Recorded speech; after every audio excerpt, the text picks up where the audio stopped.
Hola a todos, bienvenidos nuevamente a este ciclo de Evoluciona, este quinto ciclo en esta oportunidad sobre los Objetivos de Desarrollo Sustentable número 4, Educación de Calidad.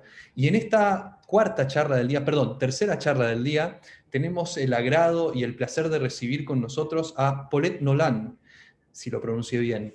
Paulette Nolan es ingeniera forestal, doctora en ciencia, mención ecología y biología evolutiva, y hoy en día trabaja en la Universidad de Chile, en lo que es la Facultad Forestal, de Ciencias Forestales y de la Conservación de la Naturaleza. Bienvenida, Paulette, ¿cómo estás?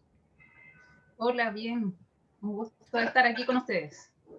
Bueno, el gusto es nuestro tenerte aquí con nosotros, un tema un poco diferente a lo que vienen escuchando nuestra audiencia, pero seguramente relacionado a lo que son sus intereses, así que estamos muy ansiosos de escuchar qué es lo que tienes para contarnos. Y el tema de la charla hoy es Aprendiendo de plantas y naturaleza con las manos en la masa, ese es el título. Contanos un poquito de dónde viene inspirado esto y cómo lo relacionamos con la pedagogía, con la educación. Las plantas, si bien son bien cotidianas para todos nosotros, la aproximación científica es bien alejada. Tiene un montón de nombres en latín, por ejemplo, que son difíciles de recordar. Entonces, buscando estrategias pedagógicas para aprender de plantas, de ciencia en plantas, hemos desarrollado algunas formas de comunicar efectivamente y de propiciar los aprendizajes en los estudiantes. Entonces, hoy día les voy a contar un poco de plantas y de aprendizaje en el área de la biología de plantas. Excelente, buenísimo. Dejo la invitación hecha a todos los que nos están mirando y escuchando a que vayan dejando sus preguntas en el chat que aparece del lado derecho de su pantalla. En esta oportunidad, y es lo que hablamos con Paulette antes de empezar, si hay algunos que quieren hacer preguntas específicas de lo que está sucediendo en la presentación que va a hacer Paulette, yo estaré atento a sus preguntas y si son contingentes, entonces levantaré la mano y haré la pregunta por ustedes para que Paulette se las pueda contestar. La intención es hacerlo lo más interactivo posible. ¿Ya? Así que vamos con la presentación y quedamos atentos. Bueno,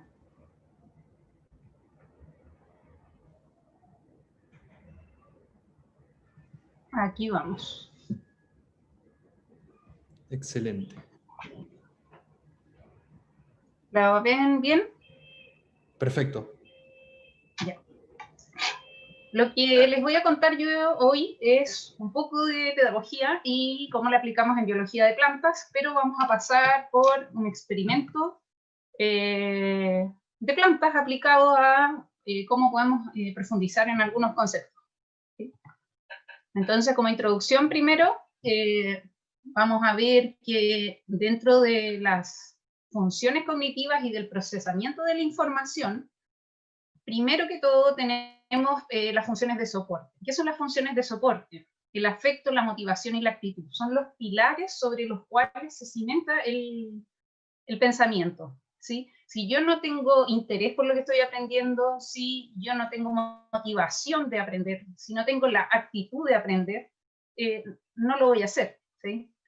Esto lo podemos evidenciar claramente cuando los chicos quieren y las chicas quieren aprender malabarismo, por ejemplo. Practican horas y horas y horas y horas de malabarismo, de algo que no tienen idea, y aprenden trucos bastante complejos porque están motivados y tienen la actitud, la constancia y tienen un cariño por aprender eso. ¿Sí? Sin estas funciones de soporte no tenemos aprendizajes, no procesamos la información significativamente, por supuesto.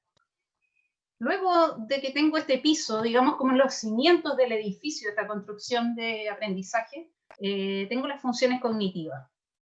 Una es la atención, lo primero, fijar la atención en lo que yo quiero aprender. Luego la adquisición, apropiarme un poco de eso que estoy poniendo el foco. ¿Sí? Y esto está orientado al conductivismo y las clases expositivas. Y yo, lo que estoy haciendo yo ahora, les estoy contando un tema en particular y estoy tratando de llamar su atención para que puedan enfocarse en un tema.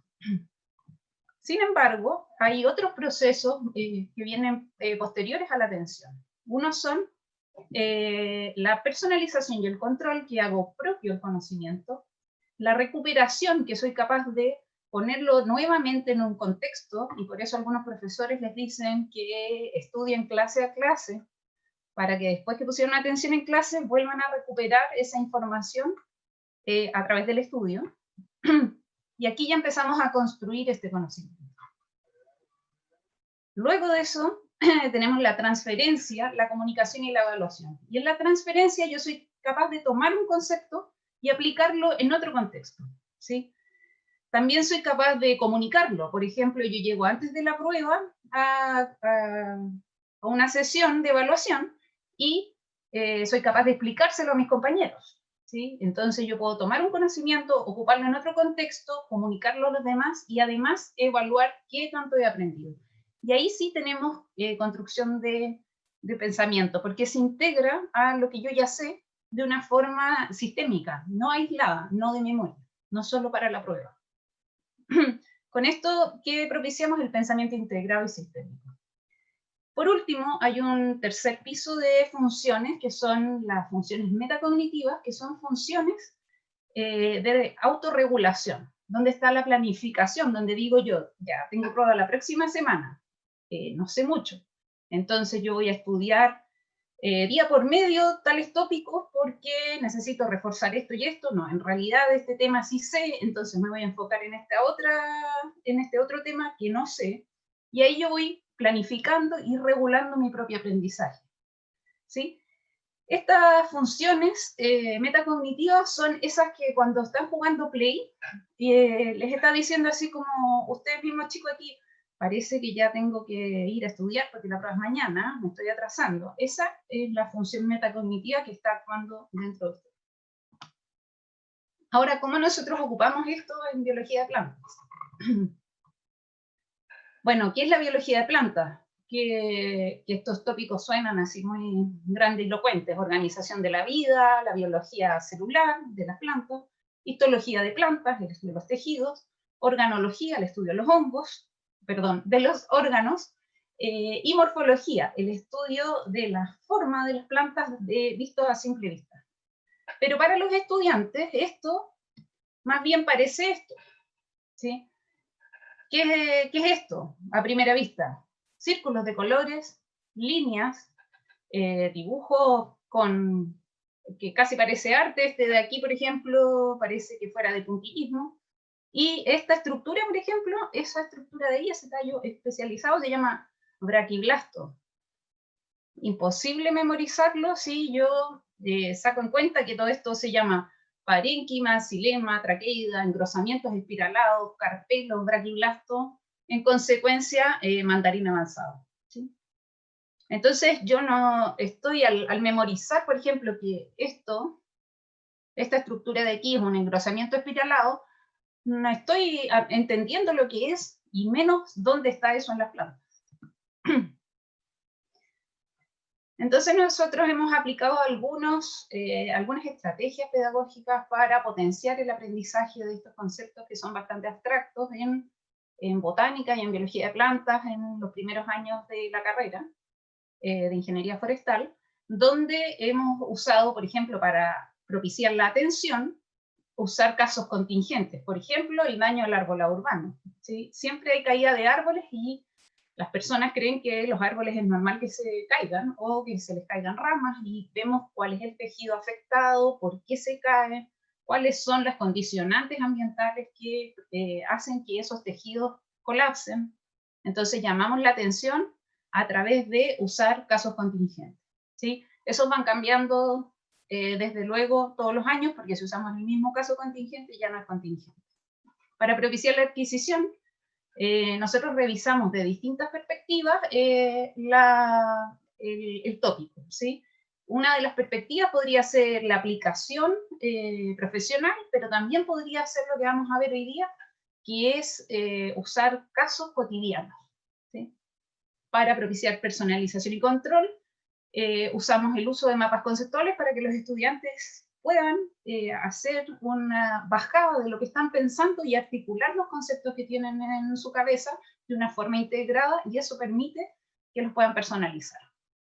En el caso de la recuperación se ocupan estrategias como la mnemotecnia, las claves de color. Por ejemplo, en esta diapositiva hay una clave de color que es que las funciones cognitivas están en el mismo color que el título, ¿sí? Eso es bien simple, parece bien simple, pero funciona, ¿sí? La educación es una disciplina y una ciencia social al mismo tiempo, que ha tenido un desarrollo por mucho tiempo, y desde luego hay estrategias que existen y que funcionan, y que están demostradas que funcionan, así que aplicarlas en las áreas en particular totalmente deseable, ¿sí? Para la transferencia nosotros propiciamos el cambio de contexto, y también lo vamos a ver con un ejemplo ahora. Para la comunicación hacemos que los estudiantes nos expongan de casos particulares de objetos cotidianos, y para la evaluación tratamos de potenciar la autoevaluación. Entonces hacemos evaluaciones sin nota, por ejemplo, para que los estudiantes sepan cómo van, o evaluaciones con notas con poco valor en el promedio total, para que puedan ir midiendo y propiciando también los procesos metacognitivos, que les diga, en realidad, si tengo un 1, no sé nada, hay que poner atención, tengo que estudiar esto porque no lo estoy apropiando. Entonces aquí va el ejemplo más cotidiano. Y vamos a buscar una planta que sea cotidiana. Entonces, ¿qué es una planta cotidiana? ¿Sí? Y aquí se pone más complicado, porque el profesor tiene que pensar, el profesor y las profesoras tienen que diseñar una unidad que permita que aprendan, ¿sí? No sirve cualquier planta, ¿sí?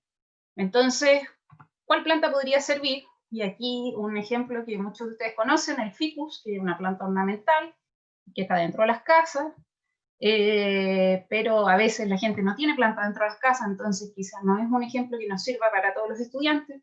Bueno, las petunias o las rosas, que son plantas ornamentales de jardín bastante frecuentes, pero si nosotros las queremos ocupar en un experimento, vamos a tener que desarmarlas, quizás no todos tienen rosas para poder desarmar, o quizás no las quieren desarmar después que les costó tanto cultivarlas. Entonces, ¿qué podemos usar? Una planta comestible. Oh, fantástico. Aquí, en esta ensalada, yo veo bastantes plantas, y de hecho yo veo aquí, que quizás ustedes después de la charla van a poder verlo conmigo, varios frutos, o sea, estructuras reproductivas, algunas hojas, y aquí veo un peciolo, por ejemplo, y podría decir hasta de qué grupos taxonómicos son por las características que tienen en esta ensalada. ¿Y qué nos permite esto en pedagogía? Relacionar conceptos complejos con algo cotidiano que yo ya tengo en mi conocimiento. Entonces no es un conocimiento que está totalmente desarticulado del resto, sino que es un conocimiento que se articula con lo que yo ya sé. Entonces todavía estamos en el problema, pues ¿cuál de todas las plantas elijo? A ver, ¿me servirá esta? El apio, vamos a ver. ¿Nos servirá? Primera pregunta, ¿es una planta? Porque de las cosas que hay para comer, no todas son plantas. Por ejemplo, el cochayuyo se come y será una planta, los champiñones también serán plantas.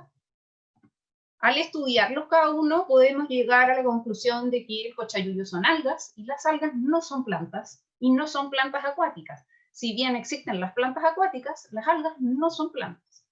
Y los hongos son un reino completamente diferente, y si bien son organismos sésiles que no se mueven, algunos hongos, en algunos clavos sí se mueven, pero los champiñones no se mueven, no son plantas.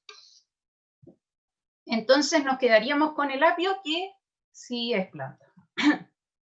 Bueno, y estas son las plantas. Se las presento para que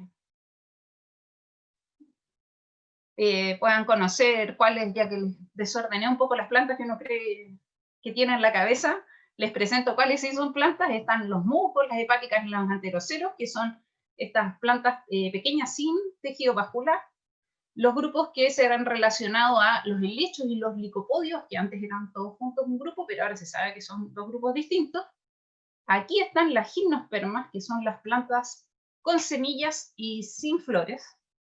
Y por este lado están las plantas con flores. Todas estas son las plantas. Entonces, estas no pueden ser plantas, y el apio todavía nos califica como planta.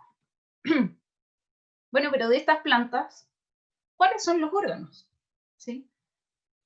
Nosotros sabemos en los seres humanos que tenemos distintos órganos como el hígado, el páncreas, el estómago, ¿sí? Y tenemos sistemas como el sistema digestivo, el sistema inmunológico. ¿Las plantas tendrán esas cosas?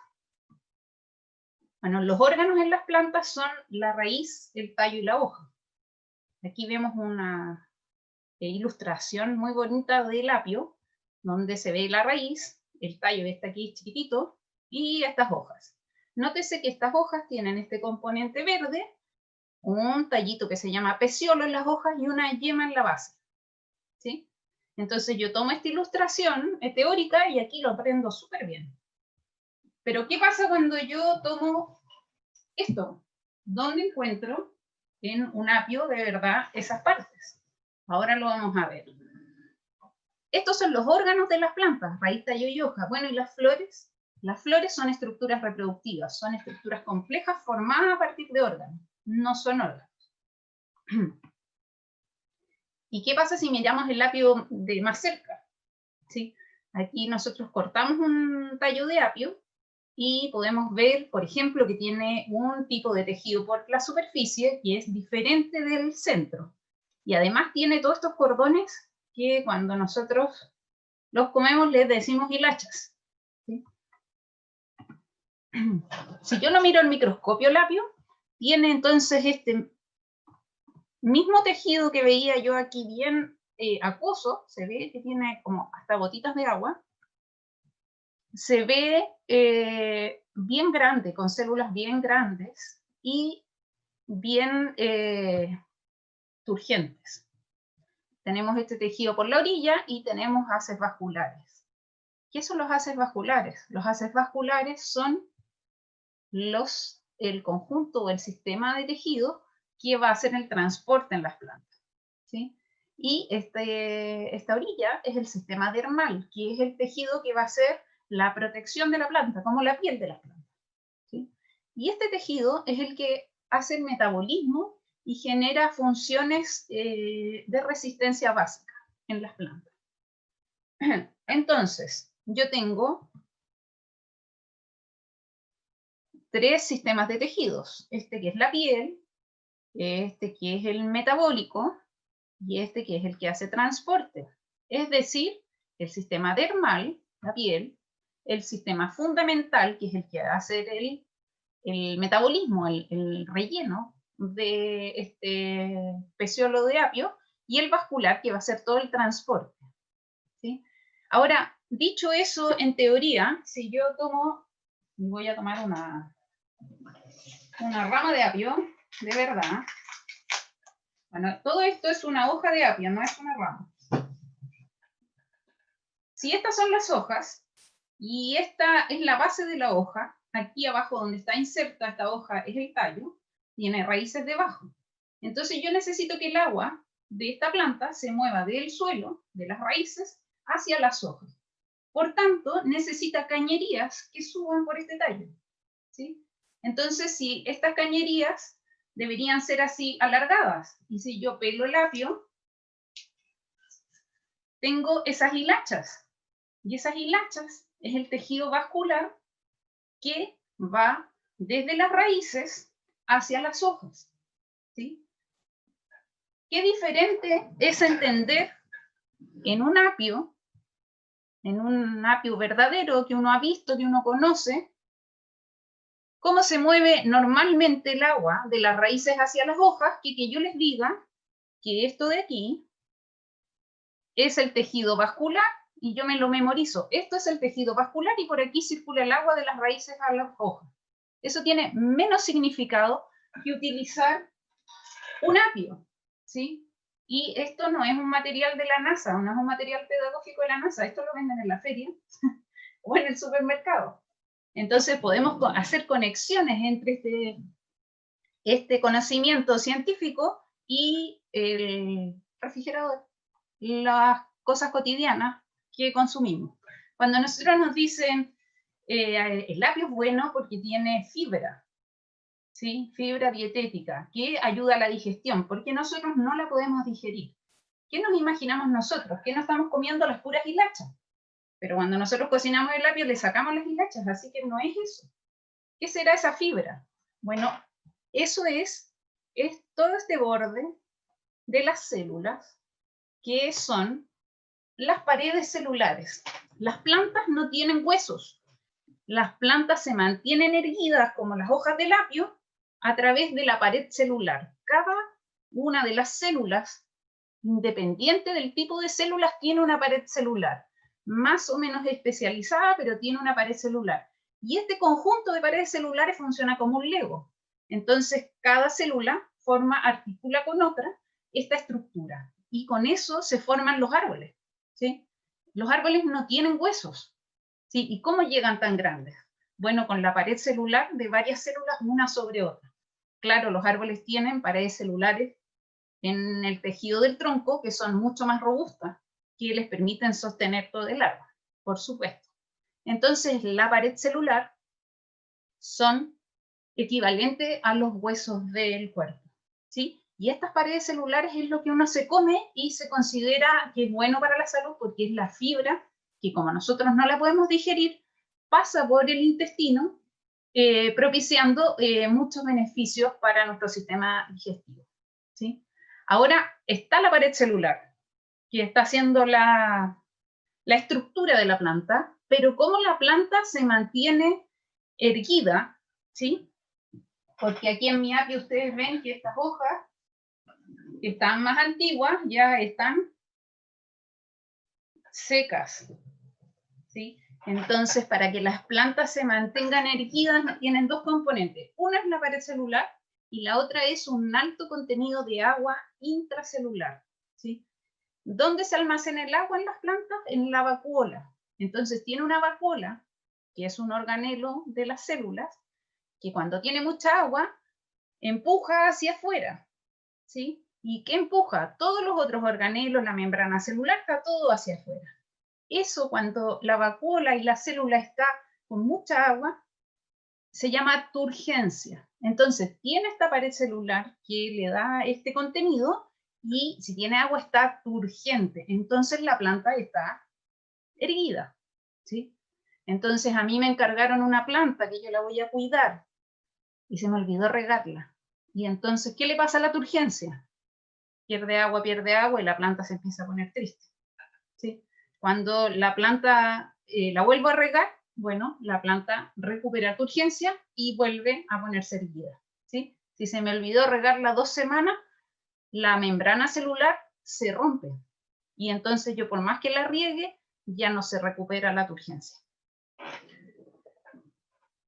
Entonces, a partir del apio, que todos conocemos, podemos elaborar conceptos, si se fijan, estructurales, fisiológicos y de funcionamiento bastante complejos. Entonces, Perdón, Paulette. ¿sí? Hay acá una pregunta, porque hay por lo menos un auditor que le está resultando muy interesante lo que estás comentando. Hacía comentarios como, por ejemplo, que lo que contabas de la membrana celular del árbol y demás es como si fuera la armadura de la planta. Y pregunta que cómo comenzaste tú a ver las ciencias, como la ecología y la biología, de esta forma. Uy, lo más probable es que esto haya sucedido cuando yo era chica, porque debo haber no regado alguna planta. Y dije, pero ¿por qué pasó? ¿Sí? Y no encontré las explicaciones hasta bien después, pero tener las preguntas es fundamental, ¿sí? Y en ese sentido, pedagógicamente, generar preguntas en los estudiantes es muy importante, porque hoy en día hay mucha información disponible en las redes. Entonces, si tú tienes las preguntas, si tú te aproximas directamente con los organismos que quieres entender, y no solo te memorizas el texto para la prueba, entonces tú puedes aprender cualquier cosa, porque hay información para aprender las cosas. Y uno básicamente necesita 2 cosas. Una es saber cómo buscar y dónde buscar. Y la otra es tener buenas preguntas, ¿sí? Ahora, los niños todos tienen buenas preguntas. La ¿Sí? curiosidad es la base. Hay que potenciar esa curiosidad, ¿sí? Ahora, Todo esto suena muy biológico, pero yo podría usar esto mismo, por ejemplo, para matemáticas. Podría ser una función que relacione los tamaños celulares de aquí del apio, desde la orilla hacia el centro, cómo van creciendo hacia el centro, ¿sí? O podría generar, qué sé yo, cuánta agua cabe dentro del volumen de esta célula, ¿sí? Podría también pensar, voy a germinar apio en una huerta del colegio, ¿cuántas de las semillas germinan? ¿Sí? También podría decir en tecnología y hacer este paso de cómo busco información que sea válida respecto de cualquier tema. El apio es una disculpa. En Internet, porque no todo lo que sale en Internet sirve, ¿sí? ¿Cuáles son fuentes válidas? ¿Cuáles fuentes tienen información? ¿Cómo yo puedo chequear que esta está más actualizada o menos actualizada? Ese tipo de cosas se pueden utilizar. También la puedo ver desde la perspectiva de las ciencias sociales y la historia, por ejemplo, desde cuándo se come apio. ¿De dónde es originario el apio? ¿Sí? Hay relatos de Carlomagno comiendo apio o solicitando que el apio esté incorporado en su dieta. Entonces, no es necesariamente biología. El objeto cotidiano es la disculpa, el nexo con lo que yo ya sé para poder hacer reflexiones. Incluso yo podría estudiar inglés, haciendo estas búsquedas en otro idioma. ¿Sí? Continúo un poquito para revisar este link entre estas cosas cotidianas y la pedagogía. Entonces, ¿qué descubrimos nosotros? Esto nosotros lo aplicamos en estudiantes universitarios y aplicamos metodologías de colegio en estudiantes universitarios y funcionan muy bien, ¿sí? De hecho, nuestros estudiantes tuvieron en promedio un punto más en nota los que tenían esta metodología innovada que los que no tenían la metodología innovada, ¿sí? Entonces, ¿cómo explico yo conceptos complejos desde lo cotidiano? ¿Sí? Desde lo que ya tengo en la cabeza. Por ejemplo, esto de aquí se llama meristemo apical de brote, pero es la punta de la raíz de una cebolla. Entonces yo parto de la cebolla, que es algo que en general todos tenemos como concepto en la cabeza, y parto de la funcionalidad de la raíz.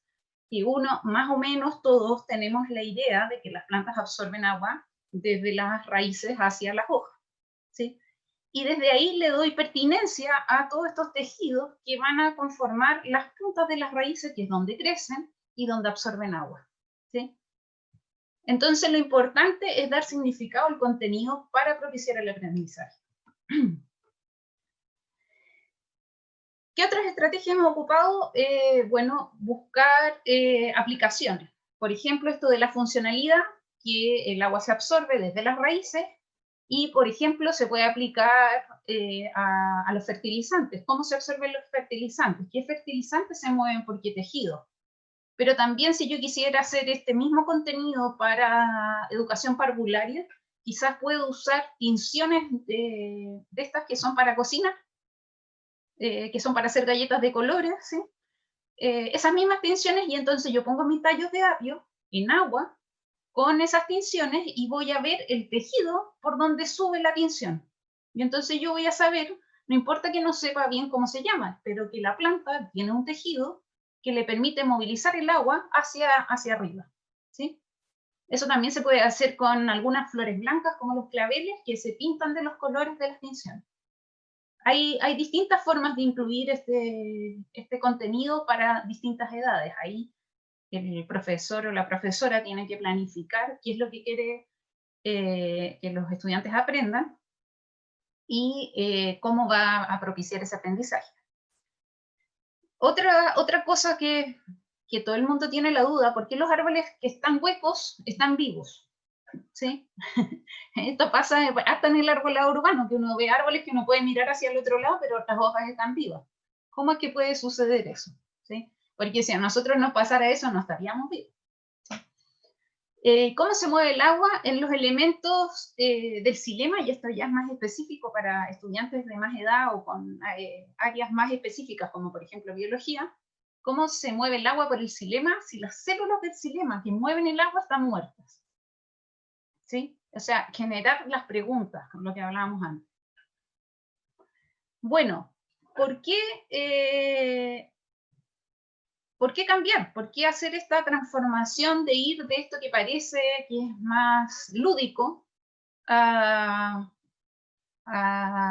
de como salir un poco de la formalidad y de lo abstracto, y por qué cambiar a esto que motiva y que genera más cambio? Bueno, porque enciclopedias en la actualidad hay muchas y ahora ustedes las tienen en los teléfonos.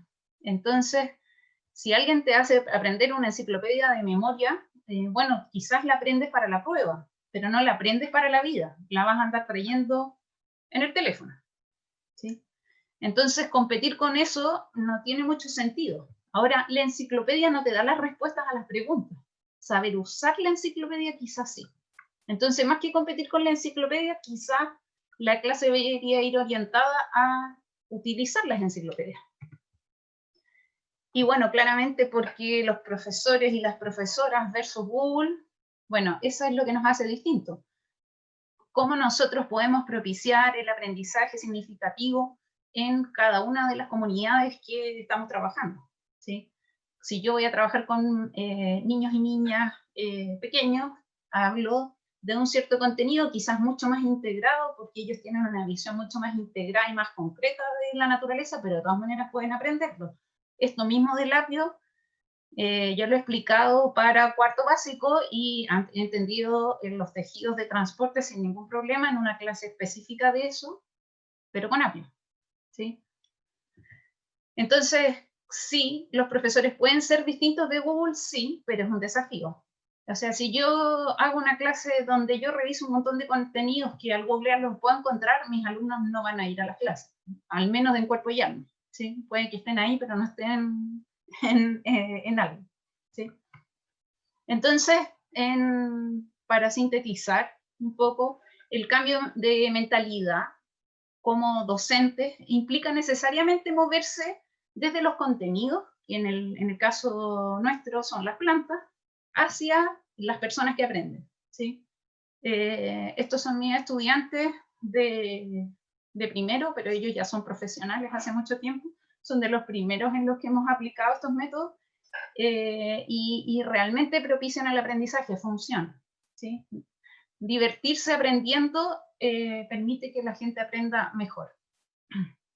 Bueno, eso es lo que yo les quería contar. Quería dejar espacio para preguntas.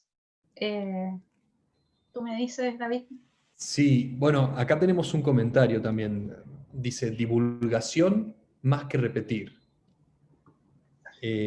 Uno de nuestros auditores. No sé si concordás con eso o tenés algo. Es que en divulgación también se puede repetir. O sea, el desafío está en incentivar y generar la duda. O sea, a mí me encantaría que todos los que están escuchando y viendo ahora no miren el apio con la misma cara que lo miraban antes, ¿sí? Claro. Porque claro, cuando uno dice, pucha, el apio tiene hilacha, bueno, el apio para cocinarlo se supone que se pela, o sea, se saca el sistema dermal y se le saca el sistema vascular y solo se deja el fundamental, y ese es el que es blandito y turgente, ¿ya? Si yo lo dejo destapado en el refrigerador y este refrigerador seca el ambiente, que es lo que hacen los refrigeradores de ahora, ¿qué le va a pasar a esas células? Se van a deshidratar, entonces ya no va a tener esa consistencia crujiente. Entonces, si yo hago el apio el domingo, para el miércoles no va a estar tan rico, ¿ya? Entonces, ¿cómo yo puedo propiciar ese aprendizaje? Yo les acabo de decir un montón de cosas muy, muy, muy, muy técnicas. Si ustedes las entendieron, quiere decir que les hice trampa, que sí aprendieron biología de plantas a pesar de estar en una charla de pedagogía, ¿sí? Porque yo les estoy hablando de cosas muy, muy, muy técnicas que yo me demoro en la universidad en enseñar por lo menos una semana, y ustedes en una charla tomaron un poquito, es decir, funciona, ¿sí? Ahora, si ustedes analizan y abren el refrigerador y ven un mundo de oportunidades, pueden cortar la naranja por la mitad y, por ejemplo, decir qué son las celditas. Yo me como las celditas. ¿Qué son las celditas? Las celditas son células, ¿sí?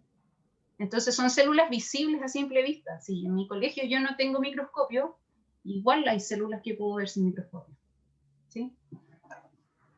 Súper, súper interesante, bueno, la técnica pedagógica, y de alguna manera esto se correlaciona también con lo que veníamos viendo en otras charlas, y por eso te quería preguntar, porque seguramente los jóvenes que están del otro lado pensando si estudiar o no pedagogía, o incluso ahora biología celular de las plantas, no lo sé,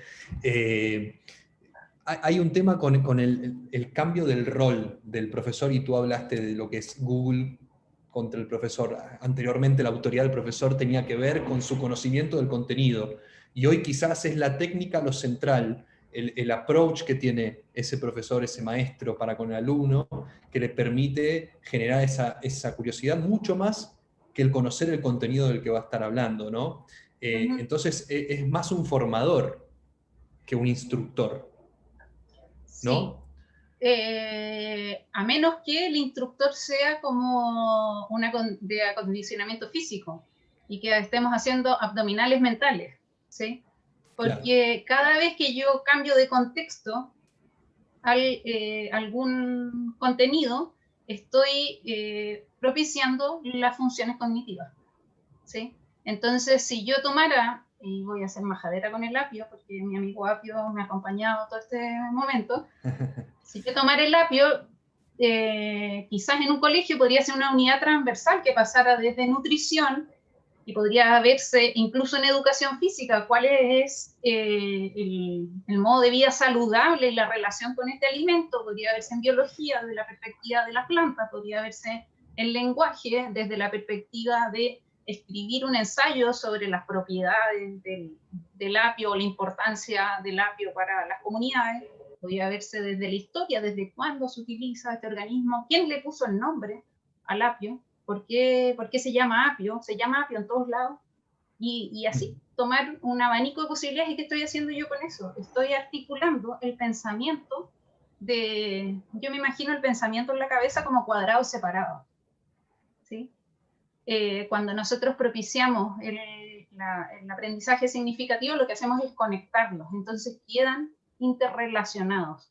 Y eso no puede estar, lo que veo yo en el colegio o en la universidad, no puede estar separado de lo que yo sé en la vida. Tiene que estar conectado con mi mundo cotidiano. Mi mundo cotidiano, para empezar, es la comida. Claro. Ahora, si vamos al título de la charla y pensamos en la masa está hecha de harina. ¿Y qué es la harina? Es una parte de una semilla. ¿Y qué es una semilla? Son los hijos de una planta. Entonces, la harina es como la mesada, ¿sí? La mesada sí. de ese hijo, ¿sí? Es la energía con que va a crecer. Por eso el pan engorda, ¿sí? Porque es energía, es pura energía para que ese hijo pueda crecer sin la ayuda de sus padres, ¿sí? Entonces, claro, hay semillas así gordotas, tienen más energía, ¿sí? Entonces yo puedo relacionar la función en la planta con qué me hace a mí, ¿sí? ¿Se entiende? Súper interesante, sí, sí, súper interesante. Aquí hay otra pregunta. Profe dice, para usted, ¿cuál sería la fruta o verdura más completa para poder aprender de esta forma más cotidiana? Es que hay unas frutas y unas verduras que hacen trampas. Por ejemplo, las manzanas. Las manzanas no son frutas verdaderas. La fruta verdadera es una flor fecundada y transformada en fruta. Son los mismos tejidos de la flor que se transforman en una fruta. Por tanto, si no tengo flores, no tengo fruta. Por eso los agricultores dicen que cuando llueve, cuando están florecidos los frutales, no va a haber fruta, porque no se polinizan. Entonces, si no están fecundadas, no hay fruta y no hay semillas, ¿ya? La manzana mete esa estructura en el tallo de la flor. Y lo que nosotros nos comemos es ese tallo engrosado.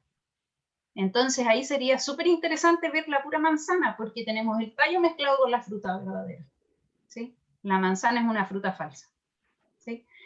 También tenemos, por ejemplo, la uva. La frutilla que tienen las pepas afuera, esa Sí, otra la historia, ¿no? frutilla, sí, no, ahí, ahora sí que prepárense para pelear con lo que ustedes saben de plantas.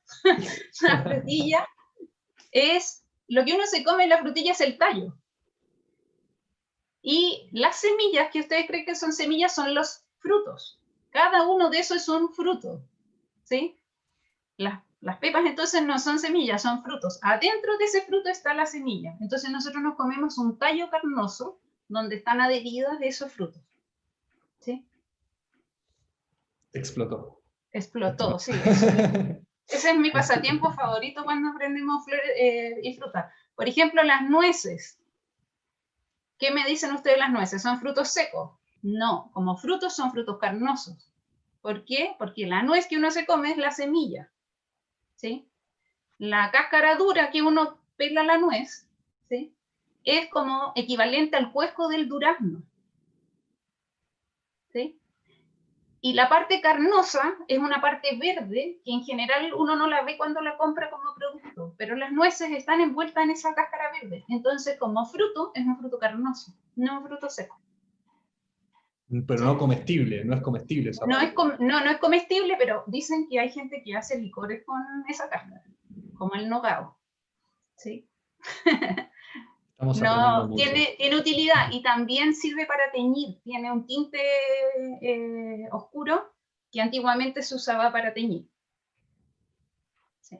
Bueno, súper interesante. Acá los comentarios son seca la profe, impactada, caritas. Bueno, los alumnos han aprendido, evidentemente. Estamos aprendiendo. Y sí, nos caímos en la trampa de la mantis de la técnica pedagógica, más allá del contenido de las plantas, que tan interesante es por lo cotidiano, como tú bien decías, y que no es ninguna herramienta de la NASA. Así que creo que estás dejando un mensaje muy potente, y creo que es muy interesante para aquellos que están pensando en el día de mañana ser profesores, maestros, educadores en general, porque es una manera de ver también el proceso de aprendizaje, ¿no? Así que, Sí. Paulette, Y agradecerte. es importante que el mensaje es que lo cotidiano no necesariamente es el apio. Cada uno tiene que buscar en su disciplina pedagógica qué es lo cotidiano para cada uno. Quizás es otra cosa. Y eso cotidiano, desde luego, no es igual en todas las regiones de Chile ni en todos los países. Entonces hay que ir a lo cotidiano de nuestros estudiantes, de los niños y niñas que van a aprender, y desde ahí construir el aprendizaje. Así que ese es el desafío de los profesores, y ahí Google no compite.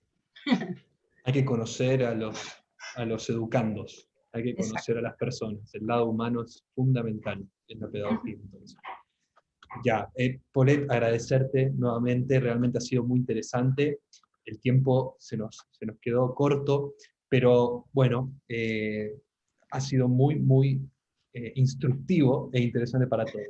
Así que dejar la invitación abierta a todos los que nos están mirando, porque a las 3 de la tarde volveremos con una cuarta charla de la jornada, y tendremos después 3 más, y esta cuarta que se viene es con Daniela Hayes, que es psicopedagoga, y vamos a estar hablando de la psicopedagogía como una carrera de selección múltiple, es una pregunta. Vamos a ver qué es lo que nos dice Daniela, así que los invitamos a quedarse conectados y viendo la grilla de programación. Gracias de vuelta, Paulette Nolan, por estar con nosotros, ha sido un placer, gracias a la Universidad de Chile por hacerlo posible, especialmente a la Facultad de Ciencias Forestales y de la Conservación de la Naturaleza. Y bueno, no sé si quieres dejar un mensaje final y nos despedimos. Bueno, a los que quieran estudiar pedagogía, mucho ánimo. La carrera más importante de todas, la que propicia todas las otras carreras, la que abre la mente de los ciudadanos y ciudadanas, y la que genera buenas personas para nuestro planeta. Y los que hayan quedado muy interesados en las plantas, los esperamos en Ingeniería Forestal, donde primero se van a encontrar con estos tópicos, con el apio y otros tópicos. Excelente. Queda entonces la invitación abierta. Será hasta la próxima, Poret. Gracias. Y gracias a todos los que están del otro lado. Hasta luego. Chao, gracias.